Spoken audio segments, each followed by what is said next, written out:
Isu monopoli import beras oleh Syarikat Padi Beras Nasional Berhad atau Bernas ini bukan isu baharu. Malah ia telah disuarakan Datuk Seri Anwar Ibrahim dalam sidang Dewan Rakyat sejak 8 tahun lalu dengan kali terakhir 4 bulan lalu. Tolong pertahankanlah kepentingan pesawah padi. Tolong. Kerana dengan penyelesaian ini luput semua kepentingan. Janji yang dibuat itu pun tak dapat ditunaikan. Ini janji kerajaan pada ketika itu. Saya bertanggungjawab dan saya oleh demikian hanya dapat menyeru, memohon pertimbangan bagi pihak peladang-peladang yang tidak ada suara di sini. Bernas mempunyai monopoli import beras. Satu syarikat punyai monopoli dengan keuntungan ratusan juta ringgit. Mengapa tidak boleh dibantu petani melalui nafas atau pertubuhan-pertubuhan peladang? Mengapa diteruskan dasar monopoli memberikan peluang kepada orang kaya mengambil keuntungan, padahal kita bicara tentang usaha mengurangkan beban kepada atas rakyat. Kenyataan ini harus tegas oleh Menteri. Hentikan monopoli import beras supaya peladang dan petani dan pesawah padi mendapat manfaat yang langsung. Ketegasan Datuk Seri Anwar memperjuangkan nasib pesawah dan petani tidak pernah luntur. Malah tindakannya selari dengan matlamat menangani masalah kos sara hidup rakyat.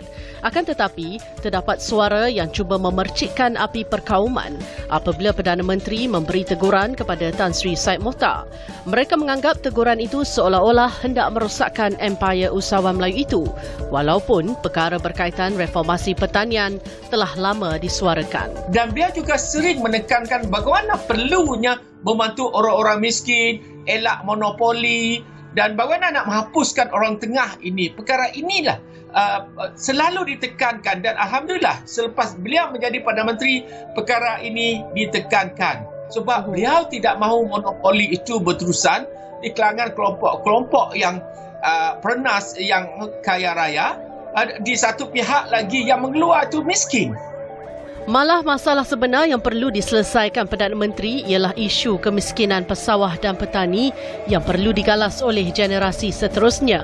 Dilaporkan sebelum ini bahawa harga GMP ialah 75 sen untuk sekilogram padi dan insentif dalaman iaitu insentif yang diberikan oleh kilang ialah 45 sen yang menjadikan jumlah GMP adalah RM1.20 diberikan Bernas kepada petani. Kerajaan telah membelanjakan RM1.53 bilion untuk membantu pesawah di seluruh negara termasuk bantuan subsidi input dan juga subsidi output. Subsidi input pertanian meliputi skim baja padi Kerajaan Persekutuan, skim insentif pengeluaran padi, skim baja dan racun padi Bukit dan Huma, skim insentif benih padi sah.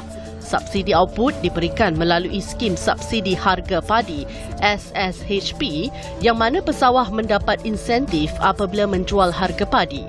Masalah utamanya ialah tentang harga baja yang mahal, harga racun yang tinggi, harga benih padi, kos pembajakan, isu tali air yang tidak ada. Jadi mereka yang berada di kampung hujung ni agak susah mendapat air. Kena pump air sungai, kos pengetam padi, bila jual padi, kena potong lagi dengan Bernas. Kadang-kadang sampai 20%. Jadi saya kira isu inilah asas yang perlu diselesaikan apabila nak cerita mengenai isu padi dan Bernas ini. Pada Jun 2018, ketika pentadbiran Kerajaan Pakatan Harapan, Menteri Pertanian dan Industri Asas Tani ketika itu, Datuk Seri Salahuddin Ayub, turut menyatakan satu jawatan kuasa khas telah diwujudkan bagi merunding isu monopoli Bernas yang dipengerusikan Menteri Hal Ehwal Ekonomi ketika itu, Datuk Seri Muhammad Azmin Ali. Susulan daripada mesyuarat itu, satu model baharu dikemukakan sebagai menamatkan monopoli perjanjian konsesi Bernas yang berakhir pada 2021. Pada 19 Julai lalu, Kerajaan Perikatan Nasional telah melanjutkan tempoh Bernas sebagai pengimport tunggal negara dengan meletakkan sepenuhnya tanggungjawab memastikan kekurangan beras negara dapat ditampung dengan pengimportan daripada negara luar berikutan penularan pandemik COVID-19. Isu monopoli import beras hanya satu daripada usaha yang dilaksanakan bagi membantu golongan pesawah dan petani miskin.